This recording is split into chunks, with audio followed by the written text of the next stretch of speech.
Hello അസ്സാം വലൈക്കും welcome back. പുതിയൊരു വീഡിയോയിലേക്ക് എല്ലാവർക്കും സ്വാഗതം. അപ്പോൾ ഇന്നത്തേത് ഒരു ഫ്രൈഡേ എടുത്ത വീഡിയോ ആണ് കേട്ടോ. അതും ബ്രേക്ക്ഫാസ്റ്റിൽ കഴിഞ്ഞ ശേഷം എടുത്തു തുടങ്ങിയ വീഡിയോ ആണ്. വീഡിയോ എടുക്കണമെന്ന് വലിയ പ്ലാനൊന്നും ഉണ്ടായിട്ടില്ല. അപ്പം ബ്രേക്ക്ഫാസ്റ്റിലും കഴിഞ്ഞ് എൻ്റെ എല്ലാ ക്ലീനിങ് കാര്യങ്ങളൊക്കെ കഴിഞ്ഞിട്ടുണ്ടായിരുന്നു. കുട്ടികൾ ഈ ഒരു ബെഡ് മാത്രമേ ഫോൾഡ് ചെയ്യാൻ ബാക്കിയുണ്ടായിട്ടില്ല. അപ്പോൾ അതും കൂടെ ചെയ്തതിന് ശേഷം പിന്നെ ഉച്ചക്കേക്കുള്ള പണികളൊക്കെ പെട്ടെന്ന് തന്നെ തുടങ്ങലാണ്.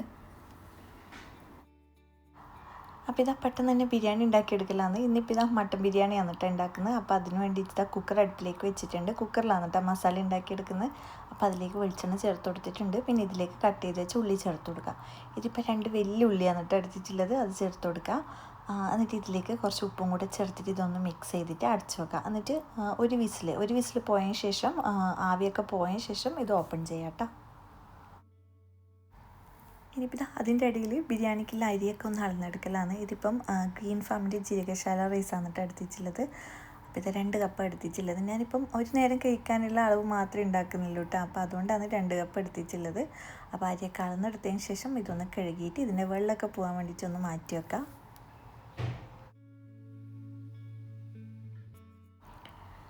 അപ്പോൾ ഇതാ ഉള്ളിയൊക്കെ റെഡി ആയിട്ടുണ്ട്. ഇതിൻ്റെ ആവിയൊക്കെ പോയതിന് ശേഷം ഒന്ന് ഓപ്പൺ ചെയ്തിട്ട് ഒന്ന് മിക്സാക്കി കൊടുത്തിട്ടുണ്ട്. പിന്നെ ഇതിലേക്ക് ഇതാ ഇഞ്ചിയും വെളുത്തുള്ളിയും പച്ചമുളകും കൂടെ ചേർത്തിട്ട് ഒന്ന് മിക്സ് ചെയ്തെടുത്തതാണ്, ഒന്ന് പേസ്റ്റാക്കി എടുത്തതാണ്. അപ്പോൾ അത് ഇതിലേക്ക് ചേർത്തിട്ട് ഒന്ന് ഇളക്കി കൊടുക്കുക. പിന്നെ ഇതിലേക്ക് ചേർക്കുന്നത് തക്കാളിയാണ്. അപ്പോൾ അതും ഇതാ കട്ട് ചെയ്തിട്ട് ഇതിലേക്ക് ചേർത്ത് കൊടുക്കുക. ഇനിയിപ്പോൾ ഇതിലേക്ക് മട്ടൻ ചേർത്ത് കൊടുക്കുക. ഇതിപ്പം കഴുകി ക്ലീൻ ചെയ്തെടുത്തിട്ട് കുറച്ച് ഉപ്പൊക്കെ ചേർത്തൊന്ന് മിക്സ് ചെയ്തെടുത്തതാണ്. ഇതിപ്പോൾ ഒരു 650 ആ ഒരു അളവുണ്ടാവും കേട്ടോ ഈ ഒരു മട്ടൻ വരുന്നത്. അപ്പോൾ അത് ഇതിലേക്ക് ചേർത്തിട്ട് ഒന്ന് നന്നായിട്ടൊന്ന് മിക്സാക്കി എടുക്കാം.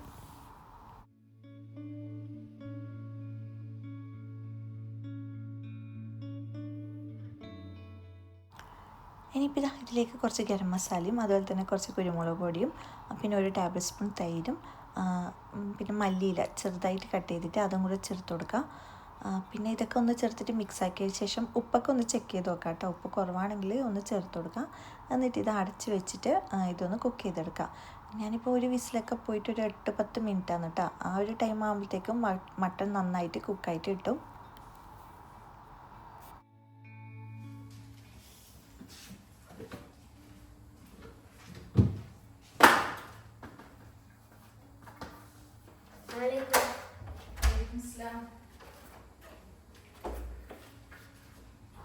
പിന്നെ ഫ്രൈഡേ ആയതുകൊണ്ട് തന്നെ മോന് ജുമാക്ക് വേണ്ടിയിട്ട് പോയി. പിന്നെ മസാലയൊക്കെ റെഡി ആയിട്ടുണ്ട്. ഇനിയിപ്പോൾ ഇതാ പള്ളിയൊക്കെ കഴിഞ്ഞ് വരുന്ന സമയമാകുമ്പോഴത്തേക്ക് ബിരിയാണി റെഡി ആണല്ലോ. അപ്പോൾ അതുകൊണ്ട് തന്നെ വേഗം ഒന്ന് ചോറൊക്കെ ഉണ്ടാക്കിയെടുക്കലാണ്. അപ്പോൾ നെയ്ച്ചോറ് ഉണ്ടാക്കാൻ വേണ്ടിയിട്ട് ഒരു പാത്രം അടുപ്പിലേക്ക് വെച്ചിട്ടുണ്ട്. പിന്നെ നെയ്ച്ചോറ് ഉണ്ടാക്കുന്നതിന് മുന്നേ തന്നെ ഈ ഒരു ബിരിയാണിക്ക് ആവശ്യത്തിനുള്ള ഉള്ളി ഒന്ന് പൊരിച്ചെടുക്കാനുണ്ട്. അപ്പോൾ അതുകൊണ്ട് അത് ആദ്യം ഒന്ന് ചെയ്തെടുക്കലാണ് കേട്ടോ. അപ്പോൾ ഇതാ ഈ ഒരു നെയ്ച്ചോറ് ഉണ്ടാക്കുന്ന ഈ ഒരു പാത്രത്തിലേക്ക് തന്നെ വെളിച്ചെണ്ണയും നെയ്യും കൂടെ ചേർത്ത് കൊടുത്തിട്ടുണ്ട്. പിന്നെ ഇതിലേക്ക് കട്ട് ചെയ്ത് വെച്ച് ഉള്ളി ചേർത്ത് കൊടുക്കുക. നമുക്ക് എത്രയാണോ ആവശ്യം നമ്മൾ ഉണ്ടാക്കുന്ന ബിരിയാണീൻ്റെ ക്വാണ്ടിറ്റിക്ക് അനുസരിച്ചിട്ട് ഇത് ചെയ്തെടുത്താൽ മതി കേട്ടോ. അപ്പോൾ അതൊന്ന് ഉള്ളി ഒന്ന് കട്ട് ചെയ്തത് ചേർത്ത് കൊടുക്കുക. പിന്നെ ഇതിലേക്ക് ഇത് നൈസായിട്ട് കട്ട് ചെയ്തിട്ട് തന്നെ ചേർക്കണം കേട്ടോ. പിന്നെ ഇതിലേക്ക് ആവശ്യത്തിനുള്ള ഉപ്പ് ചേർത്ത് കൊടുക്കുക. പിന്നെ ഒരു ഏലക്കായും കൂടെ ചേർത്ത് കൊടുത്തിട്ടുണ്ട്. എന്നിട്ട് ഇതൊന്ന് ലോ ഫ്ലെയിമിൽ ഇട്ടിട്ട് ഇതൊന്ന് ഫ്രൈ ചെയ്തെടുക്കുക. പിന്നെ ഇത് ലോ ഫ്ലെയിമിൽ തന്നെ ചെയ്തെടുക്കണം കേട്ടോ. തീ കൂട്ടിക്കഴിഞ്ഞാൽ പെട്ടെന്ന് അങ്ങ് കരിഞ്ഞു പോകും. എനിക്കിത് ഉണ്ടാക്കുമ്പോൾ അധികം പറ്റുന്ന മിസ്റ്റേക്കാണ്. കുറേ നേരം നോക്കി നിൽക്കും, അപ്പോഴത്തേക്കൊന്നും ആവില്ല. ജസ്റ്റ് ഒന്ന് തിരിഞ്ഞാൽ മതി, അപ്പോഴത്തേക്കും ഇത് കരിഞ്ഞു പോകും. ഇന്നും അങ്ങനെ ഒന്ന് എന്താ പറയുക, ഇത് കരിയേണ്ട വിധത്തിലായിരുന്നു. പക്ഷെ ലാസ്റ്റ് കണ്ടതുകൊണ്ട് രക്ഷപ്പെട്ടു. നമ്മൾ പാലൊക്കെ തിളപ്പിക്കാൻ വെച്ചാൽ നോക്കി നിന്നിട്ട് ലാസ്റ്റ് മറിഞ്ഞു നോക്കില്ല, ആ ഒരു അവസ്ഥയാണ് കേട്ടോ. ഇതിപ്പം പെട്ടെന്ന് നോക്കിയതുകൊണ്ട് നല്ല രീതിക്ക് കിട്ടി. അപ്പോൾ ഇതാ ഈ ഒരു ഉള്ളിയൊക്കെ ഫ്രൈ ചെയ്തിട്ട് ഒന്ന് മാറ്റി വെച്ചിട്ടുണ്ട്. പിന്നെ ഇതേ പാത്രത്തിൽ തന്നെ നെയ്ച്ചോറും കൊണ്ട് ഉണ്ടാക്കിയെടുക്കലാണ്. അപ്പോൾ ഇതാ കഴുകി വെച്ച അരിൻ്റെ വെള്ളമൊക്കെ പോയിട്ടുണ്ട്. അത് ഇതിലേക്കൊന്ന് ചേർത്തിട്ട് ഒന്ന് വറുത്തെടുക്കുക. പിന്നെ ആ ഒരു സമയം തന്നെ ഇതിലേക്കുള്ള വെള്ളമൊക്കെ ഒന്ന് അളന്നെടുത്തിട്ട് ഒന്ന് ചൂടാക്കി എടുത്തിട്ടുണ്ട്. അതും ഇതിലേക്ക് ചേർത്ത് കൊടുക്കുക. പിന്നെ ഇതിലേക്ക് ആവശ്യത്തിനുള്ള ഉപ്പ് ചേർത്ത് കൊടുക്കുക. ഒരു ചെറിയൊരു പീസ് ചെറുനാരങ്ങയും കൂടി പിഴിഞ്ഞ് ചേർത്ത് കൊടുക്കുന്നുണ്ട്. എന്നിട്ട് നന്നായിട്ടൊന്ന് തിളച്ചതിന് ശേഷം ലോ ഫ്ലെയിമിലാക്കിയിട്ട് കുക്ക് ചെയ്തെടുക്കുക.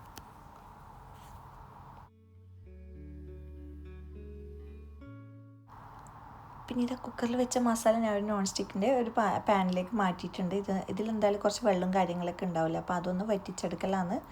പിന്നെ ഉപ്പ് നോക്കിയിട്ട് ഇട്ട് കൊടുത്താൽ മതി കേട്ടോ. ചില സമയത്ത് ഇതൊന്ന് മസാലയൊക്കെ ഈ ഒരു വെള്ളമൊക്കെ വറ്റി വരുമ്പം ചില സമയത്ത് ഉപ്പ് കൂടിപ്പോകും. അപ്പോൾ അതുകൊണ്ട് തന്നെ ചെക്ക് ചെയ്തിട്ട് ഉപ്പ് ചേർത്ത് കൊടുക്കുക.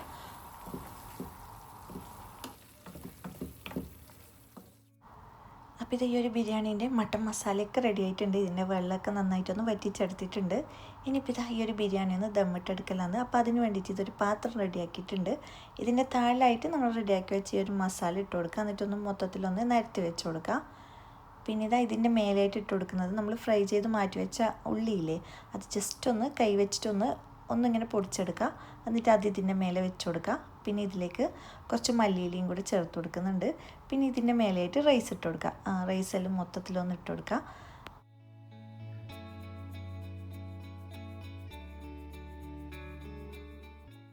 പിന്നെ ഇതിൻ്റെ ഏറ്റവും മേലെയായിട്ട് കുറച്ച് ഗരം മസാലയും അതുപോലെ തന്നെ ഫ്രൈ ചെയ്ത് വെച്ച ഉള്ളിൻ്റെ കുറച്ചൊന്ന് മാറ്റി വെച്ചിന് കേട്ടോ. അപ്പോൾ അതും കൂടെ ചേർത്ത് കൊടുക്കുക. അതുപോലെ തന്നെ കുറച്ച് മല്ലിയിലയും കൂടെ ചേർത്ത് കൊടുക്കുന്നുണ്ട്. എന്നിട്ട് അടച്ച് വെച്ചിട്ട് ഒരു 10-15 മിനിറ്റ് ലോ ഫ്ലെയിമിലൊന്ന് വെച്ച് കൊടുക്കുക. അപ്പോൾ ഇതാ ബിരിയാണിയൊക്കെ റെഡി ആയിട്ടുണ്ട്. ഒരു 10-15 മിനിറ്റ് ദമ്മും കൂടി ആയി കഴിഞ്ഞാൽ ബിരിയാണി സെറ്റാവും. പിന്നെ ഇതൊക്കെ ആയിട്ട് കുറച്ച് ടൈം ഉണ്ടാകുമ്പോൾ ഞാൻ വിചാരിച്ചു എന്തെങ്കിലും ഒരു മധുരം ഉണ്ടാക്കാം. അപ്പം മടക്കത്തിൽ ഉണ്ടാക്കാമെന്ന് വിചാരിച്ചിട്ടാണ്. അപ്പോൾ ആദ്യം തന്നെ ഇതിനുള്ളൊരു ഷുഗർ സിറപ്പ് റെഡിയാക്കി എടുക്കലാന്ന്. ഒരു നോൺ സ്റ്റിക്കിൻ്റെ പാത്രത്തിലേക്ക് 1/2 കപ്പ് പഞ്ചസാരയും 1/4 കപ്പ് വെള്ളം കൂടെ ചേർത്ത് കൊടുത്തിട്ടുണ്ട്. എന്നിട്ട് ഇതൊന്ന് മിക്സാക്കി എടുക്കുക. ഇതൊന്ന് നന്നായിട്ടൊന്ന് മിക്സാക്കി ഇതൊന്ന് നന്നായിട്ടൊന്ന് തിളച്ച് വരും. അപ്പോൾ ഇതിൻ്റെ കൺസിസ്റ്റൻസി എന്ന് വെച്ചാൽ ഇതുപോലെ കൈ വെച്ച് നോക്കുമ്പോൾ ഒറ്റനൂൽ പരുവത്തിലാകുന്ന സമയത്ത് ഇത് റെഡിയായി നന്നിട്ടാ. അപ്പോൾ ആ ഒരു സമയത്ത് ഇതിൻ്റെ ഫ്ലെയിം ഓഫ് ചെയ്യുക. ഇനിയിപ്പോൾ ഇതാ ഇതിനേക്കുള്ളൊരു മാവ് ഒന്ന് റെഡിയാക്കി എടുക്കാനുണ്ട്. ഞാനിപ്പോൾ ഇതാ ഈ ഒരു സ്റ്റാൻഡ് മിക്സറിലാണ് അത് റെഡിയാക്കി എടുക്കുന്നത്. അപ്പോൾ ഇതാ ഈ ഒരു പാത്രത്തിലേക്ക് ആദ്യം തന്നെ 1 കപ്പ് മൈദ ചേർത്ത് കൊടുക്കുക. പിന്നെ ഇതിലേക്ക് ഒരു 1/4 സ്പൂണ് ഉപ്പ് ചേർത്ത് കൊടുത്തിട്ടുണ്ട്, അത് ചേർത്ത് കൊടുക്കുക. പിന്നെ ഇതാ ഒരു മുട്ട ചേർത്ത് കൊടുക്കുക. നമ്മൾ എത്രയാണോ മൈദ എടുക്കുന്നത് അതിനനുസരിച്ചിട്ട്. ഇപ്പോൾ 1 കപ്പ് മൈദ ആയതുകൊണ്ട് 1 മുട്ട, 2 കപ്പാണെങ്കിൽ 2 മുട്ട, ആ ഒരു രീതിയിലാണ് എടുക്കൽ. പിന്നെ ഇതിലേക്ക് 1/4 കപ്പ് വെള്ളം കൂടെ ചേർത്തിട്ടുണ്ട്. വെള്ളം നോക്കി മാത്രം ചേർത്ത് കൊടുത്താൽ മതി കേട്ടോ. ആദ്യം തന്നെ മുഴുവനായിട്ട് ചേർക്കണ്ട. പിന്നെ മുട്ടൻ്റെ വലിപ്പ വ്യത്യാസമൊക്കെ വരുമ്പോൾ ചിലപ്പോൾ വെള്ളത്തിൻ്റെ അളവിലും വ്യത്യാസം വരും കേട്ടോ. അപ്പോൾ ഇതൊക്കെ ചേർത്തിട്ട് നന്നായിട്ടൊന്ന് മിക്സാക്കി എടുക്കുക.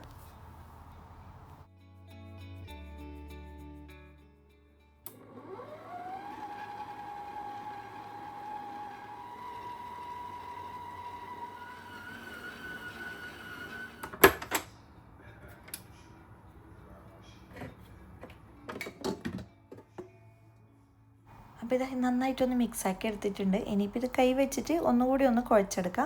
എന്നിട്ട് ഇതാ ഈ ഒരു പരുവത്തിലാണ് കേട്ടോ കിട്ടിയിട്ടുള്ളത്. ഇതിന് ഞാനിപ്പോൾ ഇതാ 4 ബോൾസ് ആക്കിയിട്ട് മാറ്റുന്നുണ്ട്.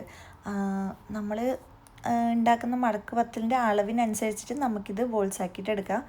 ഞാനിപ്പോൾ ഒരു പൂരിനേക്കാൾ കുറച്ച് വലുതായിട്ടുള്ള ഒരു അളവിലാണ് കേട്ടോ ഉണ്ടാക്കിയെടുക്കുന്നത്. അപ്പം ഈ ഒരളവിന് 8 മടക്ക് വത്തലാണ് കേട്ടോ കിട്ടുക. അപ്പോൾ ഇതാ ഞാനിപ്പോൾ ആദ്യം തന്നെ ഇത് 4 പീസാക്കിയിട്ട് മാറ്റുന്നുണ്ട്. അപ്പോൾ ഇതൊരു 4 ബോൾസ് ആക്കിയിട്ട് ഈക്വലായിട്ട് എടുത്തിട്ടുണ്ട്. ഇനിയിപ്പോൾ ഇതൊന്ന് പരത്തിയെടുക്കലാണ് കേട്ടോ. ഇതിപ്പോൾ നമുക്ക് എത്രത്തോളം നൈസാക്കിയിട്ട് പരത്തിയെടുക്കാൻ പറ്റുമോ അത്രത്തോളം ആ ഒരു രീതിയിൽ തന്നെ പരത്തിയെടുക്കുക. നമ്മൾ ചപ്പാത്തിയൊക്കെ ഉണ്ടാക്കുന്നില്ല ആ ഒരു രീതിയിൽ തന്നെ കേട്ടോ. നന്നായിട്ട് പരത്തിയെടുത്തതിന് ശേഷം പിന്നെ ഇതിലേക്ക് ഗീ ചേർത്ത് കൊടുക്കുക. നമ്മളിത് ഉണ്ടാക്കുമ്പോൾ ഗീയൊക്കെ ചേർത്തിട്ട് ഉണ്ടാക്കുന്ന സമയത്ത് നല്ലൊരു ഫ്ലേവർ, നല്ലൊരു ടേസ്റ്റെല്ലാം ആണ്. അപ്പോൾ ഇത് മൊത്തത്തിലൊന്ന് ഗീ ഒന്ന് പരട്ടി കൊടുക്കുക. അതിനുശേഷം ഇതൊന്ന് ഫോൾഡ് ചെയ്തെടുക്കുക.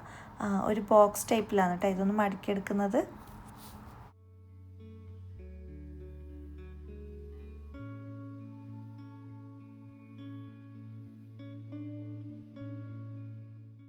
ഇനിയിപ്പോൾ ഇതാ മടക്കിയെടുത്തതിന് ശേഷം ഇത് വീണ്ടും 2 പീസായിട്ട് കട്ട് ചെയ്തെടുക്കുക.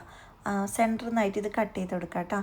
കട്ട് ചെയ്തതിന് ശേഷം വീണ്ടും ഇതൊന്ന് പരത്തിയെടുക്കുക. ഇതിപ്പോൾ ഇതാ ഇതിൻ്റെ 4 എന്താ പറയുക ഇതൊന്ന് കുറച്ചൊന്ന് പരത്തിയെടുത്തതിന് ശേഷം കുറച്ചും കൂടി വലിയൊരു സ്ക്വയർ ഷേപ്പ് കിട്ടൂലേ. അതിന് ശേഷം ഇതിൻ്റെ 4 സൈഡ് ഇങ്ങനെ വലിച്ച് നീട്ടിക്കൊടുക്കുക. എന്നിട്ട് വീണ്ടും എല്ലാ ഭാഗവും സെൻറ്ററിലേക്ക് ആക്കിയിട്ട് വീണ്ടും ഒരു ബോക്സിൻ്റെ ടൈപ്പിൽ ബോക്സിൻ്റെ ഒരു ഷേപ്പിലേക്ക് ഇതാക്കിയെടുക്കുക കേട്ടോ.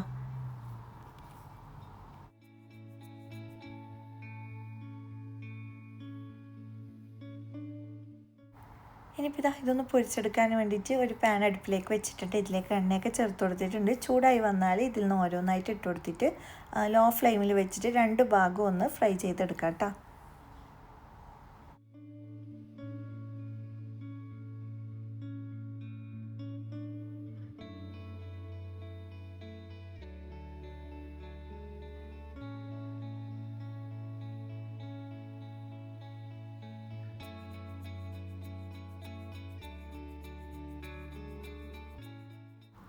ഇനിയിപ്പോൾ ഇതാ ഒരു പാത്രത്തിലേക്ക് ഒരു മുട്ട ചേർത്ത് കൊടുത്തിട്ടുണ്ട്. ഇതിലേക്ക് കുറച്ച് ഏലക്കായ് പൊടിയും കൂടെ ചേർത്തിട്ട് നന്നായിട്ടൊന്ന് മിക്സാക്കി എടുക്കുക. നമ്മൾ എത്ര മടക്കുവത്തിലാണോ ഉണ്ടാക്കുന്നത് അപ്പോൾ അതിനനുസരിച്ചിട്ട് മുട്ടൻ്റെ അളവും കൂട്ടിയെടുക്കുക കേട്ടോ. അപ്പോൾ ഇത് നന്നായിട്ടൊന്ന് മിക്സാക്കി എടുക്കുക. എന്നിട്ട് ഇതൊന്ന് ടോസ്റ്റ് ചെയ്തെടുക്കലാണ്. അപ്പോൾ അതിന് വേണ്ടിയിട്ട് ഇതൊരു പാൻ അടുപ്പിലേക്ക് വെച്ചിട്ടുണ്ട്. ഇതിലേക്ക് ഗീ ചേർത്ത് കൊടുത്തിട്ടുണ്ട്. ഇനിയിപ്പോൾ ഇതാ ഈ ഒരു മടക്ക് വത്തിൽ ഈ ഒരു മുട്ടയിൽ നന്നായിട്ടൊന്ന് മിക്സാക്കി എടുക്കുക. ഇതെന്നാലും നല്ല സോഫ്റ്റായിട്ട് കിട്ടുമല്ലോ കേട്ടോ. അപ്പം അങ്ങനെ ആക്കിയെടുത്തതിന് ശേഷം ഈ ഒരു പാനിലേക്ക് ഇട്ട് കൊടുത്തിട്ട് 2 സൈഡും ഒന്ന് തിരിച്ചും മറിച്ചൊക്കെ ഇട്ടിട്ട് ഒന്ന് ഫ്രൈ ചെയ്തെടുക്കുക.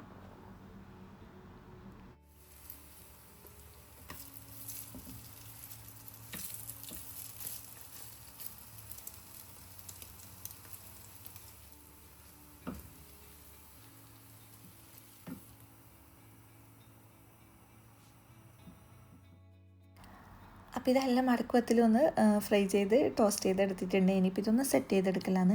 ഇതിപ്പോൾ ഏത് രീതിയിലും നമുക്ക് സെറ്റ് ചെയ്തെടുക്കാം കേട്ടോ. ഒരു പാത്രത്തിൽ എല്ലാം വെച്ചിട്ട് ഇങ്ങനെ ഷുഗർ സിറപ്പൊക്കെ ഒഴിച്ചിട്ട് ആ ഒരു രീതിയിലും ചെയ്തെടുക്കാം. അല്ലെങ്കിൽ ഓരോരു സിംഗിൾ പാത്രത്തിൽ വെച്ചിട്ട് അങ്ങനെയും കഴിക്കാം കേട്ടോ. ഇത് പണ്ട് മുതലേ സൽക്കാരങ്ങളിലൊക്കെ ഒരു മെയിനായിട്ടുള്ളൊരു ഐറ്റമാണ് കേട്ടോ. ഇത് കഴിക്കാനാണെങ്കിൽ നല്ല ടേസ്റ്റാണ്. അപ്പോൾ ഈ ഒരു രീതിയിൽ ഇതുവരെ ട്രൈ ചെയ്യാത്തവർ എന്തായാലും ഉണ്ടാക്കി നോക്കണം. അടിപൊളിയാണ്. നമുക്ക് പാർട്ടിയൊക്കെ വരുന്നുണ്ടെങ്കിൽ ഇപ്പോഴും ഇത് ഉണ്ടാക്കി കഴിഞ്ഞാൽ അടിപൊളിയായിരിക്കും. അപ്പോൾ എന്തായാലും ട്രൈ ചെയ്ത് നോക്കാം.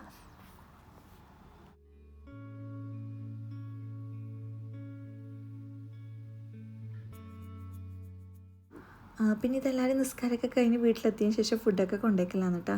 അപ്പോൾ ഇതാ മട്ടൻ ബിരിയാണി റെഡി ആയിട്ടുണ്ട്. പിന്നെ ഇതിൻ്റെ കൂടെ കഴിക്കാനുള്ള ഐറ്റംസ് എല്ലാം റെഡിയാക്കിയിട്ടുണ്ട്. തൈരും കച്ചമ്പറും അതുപോലെ തന്നെ ചട്നിയും കാര്യങ്ങളൊക്കെ റെഡിയാക്കിയിട്ടുണ്ട്. പിന്നെ ഇതാ മധുരത്തിന് വേണ്ടിയിട്ട് മടക്കത്തിൽ റെഡി ആയിട്ടുണ്ട്.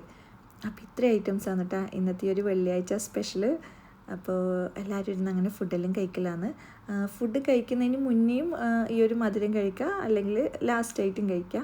നമ്മളിപ്പം ഫുഡൊക്കെ കഴിച്ചതിന് ശേഷമാണ് കേട്ടോ ഈ ഒരു സ്വീറ്റ് കഴിച്ചിട്ടുള്ളത്.